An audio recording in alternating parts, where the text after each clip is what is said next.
Aqui no jardim, não, prefiro um lugar mais reservado, onde não venham interromper-nos. No meu toucador? Serve. Ou no seu gabinete? No seu toucador, é melhor. Já? Perguntou Aurélia simulando indiferença. Não, basta à noite, e se não lhe incomoda, depois do chá, antes de recolher-se. Como quiser, disse Aurélia abrindo as folhas das violetas, à cata de uma flor.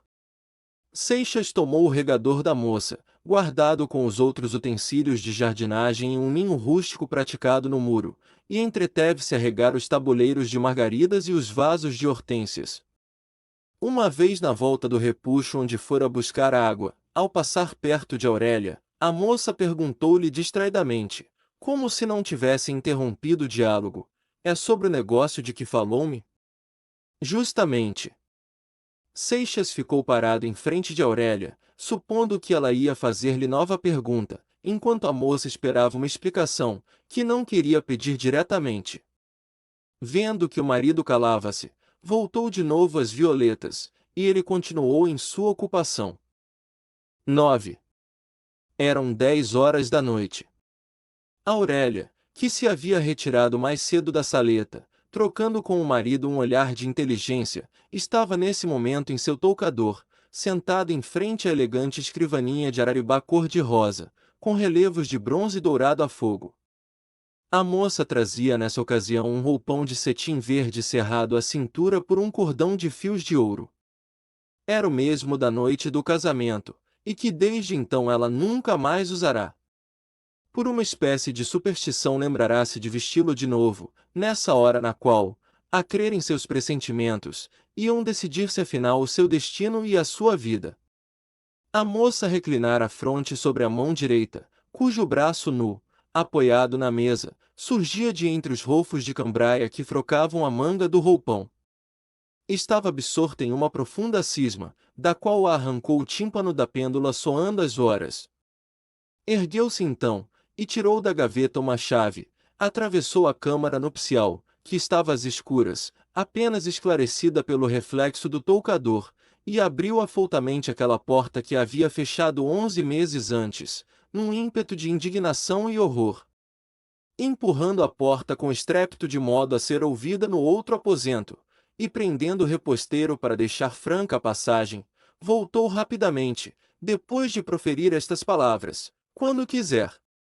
Fernando, ao penetrar nessa câmara nupcial, cheia de sombras e silêncio, esqueceu um momento a pungente recordação que ela devia avivar, e que parecia ter se apagado com a escuridão. O que ele sentiu foi a fragrância que ali recendia, e que o envolveu como a atmosfera de um céu, do qual ele era o anjo de caído. Aurélia esperava o marido, outra vez sentada à escrivaninha. Ela tinha afastado o braço da arandela de modo que a luz do gás, interceptada por um refletor de jaspe representando o carro da Aurora, deixava-a imersa em uma penumbra diáfana, que dava à sua beleza tons de maviosa suavidade. Seixas sentou-se na cadeira que Aurélia lhe indicara em frente dela, e depois de recolher-se um instante, buscando o modo por que devia começar, entregou-se à inspiração do momento. "É a segunda vez que a vejo com este roupão. A primeira foi há cerca de 11 meses, não justamente neste lugar, mas perto daqui naquele aposento." "Deseja que conversemos no mesmo lugar?" perguntou a moça singelamente. "Não, senhora. Este lugar é mais próprio para o assunto que vamos tratar." Lembrei aquela circunstância unicamente pela coincidência de representá-la a meus olhos, tal como a vi naquela noite, de modo que parece-me continuar uma entrevista suspensa.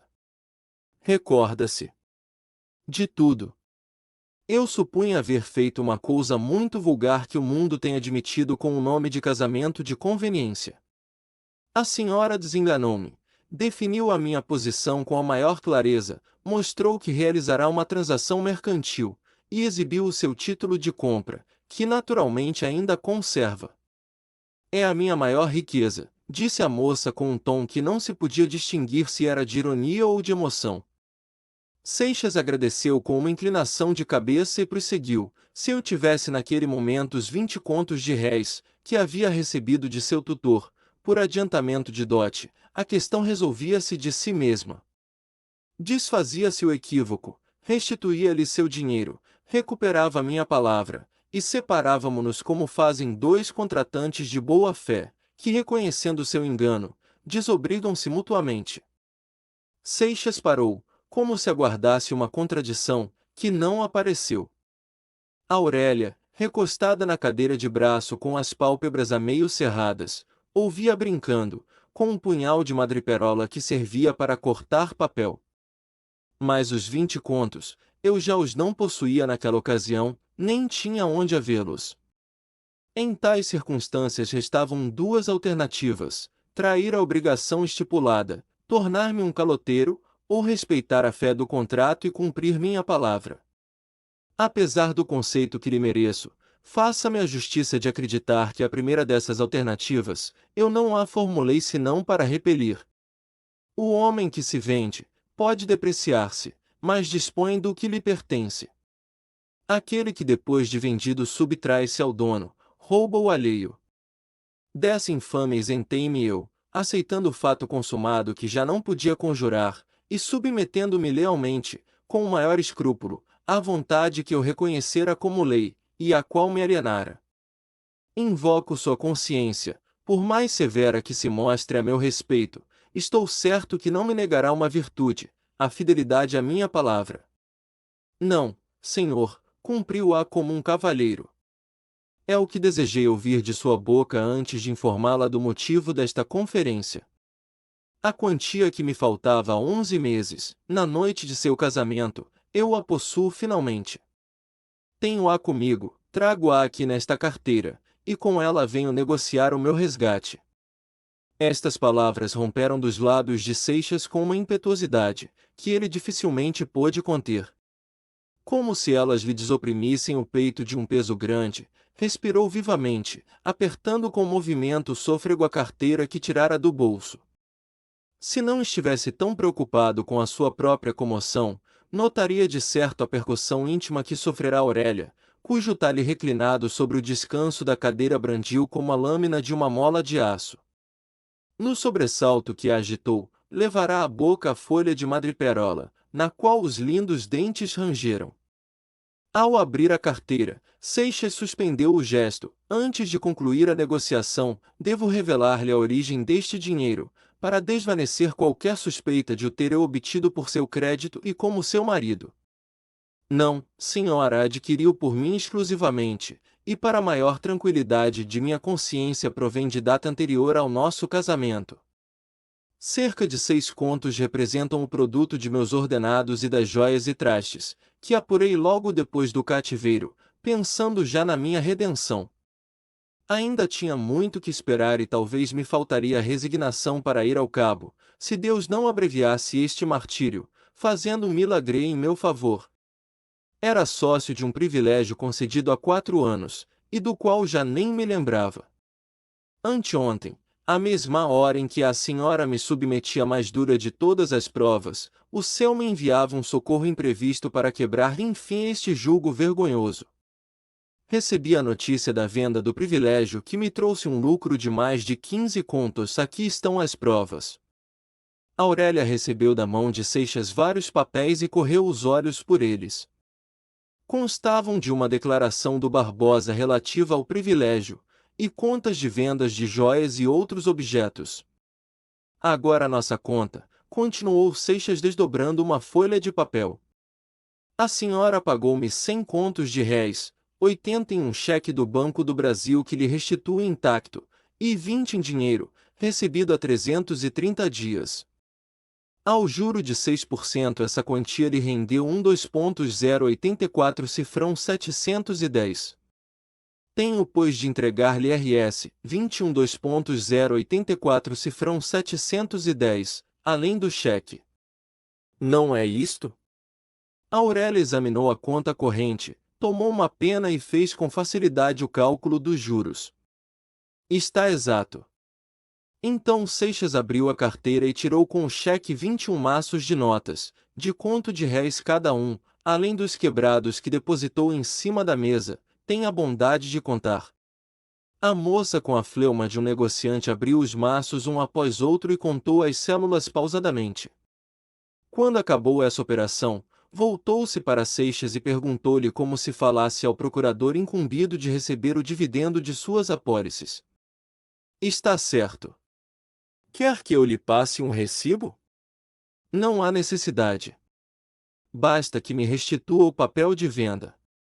É verdade. Não me lembrava. Aurélia hesitou um instante. Parecia recordar-se do lugar onde havia guardado o papel, mas o verdadeiro motivo era outro. Consultava-se, receosa de revelar sua comoção, caso se levantasse. Faça-me o favor de abrir aquela gavetinha, a segunda. Dentro há de estar um maço de papéis atado com uma fita azul, justamente. Não conhece esta fita? Foi a primeira coisa que recebi de sua mão, com um ramo de violetas. Ah! Perdão, estamos negociando. Aqui tem seu título. A moça tirara do maço um papel e o deu a Seixas, que fechou-o na carteira. Enfim partiu-se o vínculo que nos prendia. Reassumi a minha liberdade, e a posse de mim mesmo.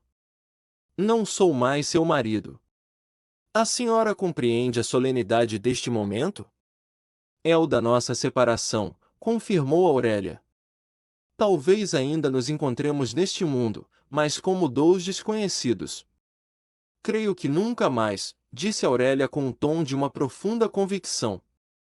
Em todo caso, como é esta última vez que lhe dirijo a palavra, quero dar-lhe agora uma explicação, que não me era lícita há 11 meses na noite do nosso casamento.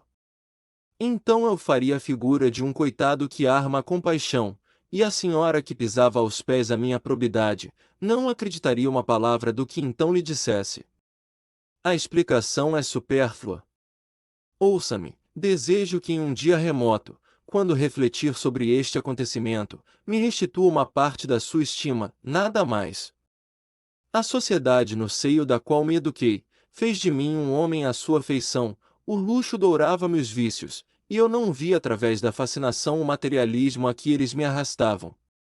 Habituei-me a considerar a riqueza como a primeira força viva da existência, e os exemplos ensinavam-me que o casamento era meio tão legítimo de adquiri-la, como a herança e qualquer honesta especulação.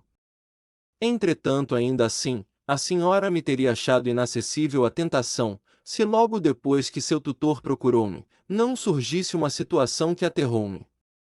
Não somente vi-me ameaçado da pobreza, e o que mais me afligia, da pobreza endividada, como achei-me o causador, embora involuntário, da infelicidade de minha irmã cujas economias eu havia consumido, e que ia perder um casamento por falta de enxoval. Ao mesmo tempo minha mãe, privada dos módicos recursos que meu pai lhe deixará, e de que eu tinha disposto imprevidentemente, pensando que os poderia refazer mais tarde. Tudo isto abateu-me. Não me defendo, eu devia resistir e lutar, nada justifica a abdicação da dignidade.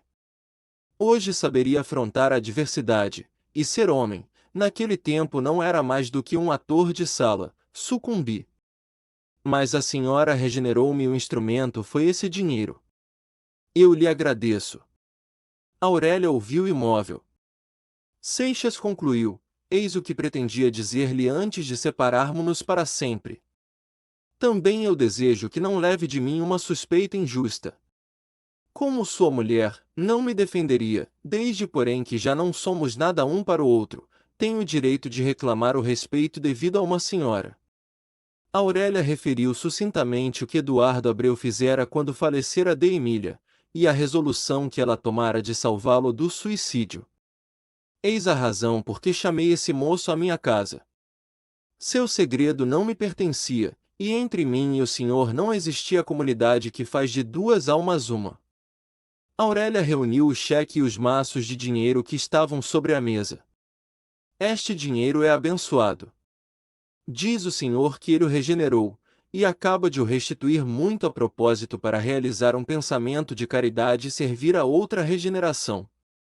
A moça abriu uma gaveta da escrivaninha e guardou nela os valores. Depois do que bateu o tímpano, a mucama apareceu. Permita-me, disse Aurélia e voltou-se para dar em voz baixa uma ordem à escrava.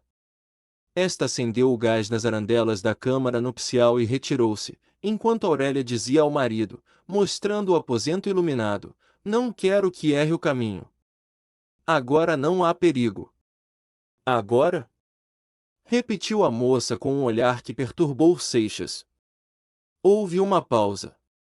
Talvez a senhora, para evitar a curiosidade pública, deseje um pretexto? Para quê? A viagem à Europa seria o melhor.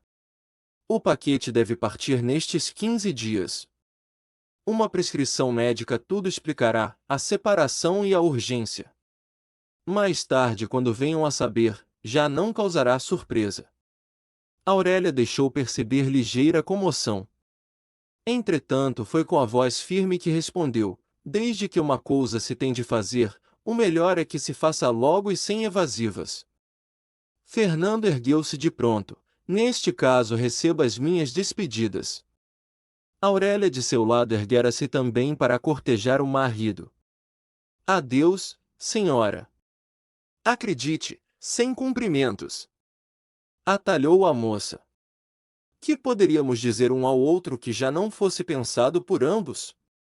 Tem razão. Seixas recuou um passo até o meio do aposento, e fez uma profunda cortesia, a qual Aurélia respondeu.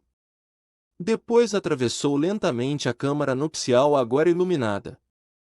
Quando erguia o reposteiro, ouviu a voz da mulher. Um instante, disse Aurélia. Chamou-me? O passado está extinto. Estes 11 meses, não fomos nós que os vivemos, mas aqueles que se acabam de separar, e para sempre. Não sou mais sua mulher, o senhor já não é meu marido. Somos dois estranhos. Não é verdade? Seixas confirmou com a cabeça. Pois bem, agora ajoelho-me eu a teus pés, Fernando, e suplico-te que aceites meu amor, este amor que nunca deixou de ser teu, ainda quando mais cruelmente ofendia-te. A moça travara das mãos de Seixas e o levará arrebatadamente ao mesmo lugar onde cerca de 1 ano antes ela infligira ao mancebo ajoelhado a seus pés a cruel afronta. Aquela que te humilhou, aqui a tens abatida, no mesmo lugar onde ultrajou-te, nas iras de sua paixão. Aqui a tens implorando o seu perdão e feliz porque te adora, como o senhor de sua alma. Seixas ergueu nos braços a formosa mulher, que ajoelhara a seus pés. Os lábios de ambos se uniam já em férvido beijo, quando um pensamento funesto perpassou no espírito do marido. Ele afastou de si com um gesto grave a linda cabeça de Aurélia, iluminada por uma aurora de amor, e fitou nela o olhar repassado de profunda tristeza. Não, Aurélia. Tua riqueza separou-nos para sempre. A moça desprendeu-se dos braços do marido, correu ao toucador, e trouxe um papel lacrado que entregou a Seixas. O que é isto, Aurélia? Meu testamento. Ela despedaçou o lacre e deu a ler a Seixas o papel. Era efetivamente um testamento em que ela confessava o imenso amor que tinha ao marido e o instituía seu universal herdeiro. Eu o escrevi logo depois do nosso casamento. Pensei que morresse naquela noite, disse Aurélia com um gesto sublime. Seixas contemplava-a com os olhos rasos de lágrimas. Esta riqueza causa-te horror? Pois faz-me viver, meu Fernando. É o meio de a repelires. Se não for bastante, eu a dissiparei. As cortinas cerraram-se, e as auras da noite, acariciando o seio das flores, cantavam um hino misterioso do santo amor conjugal.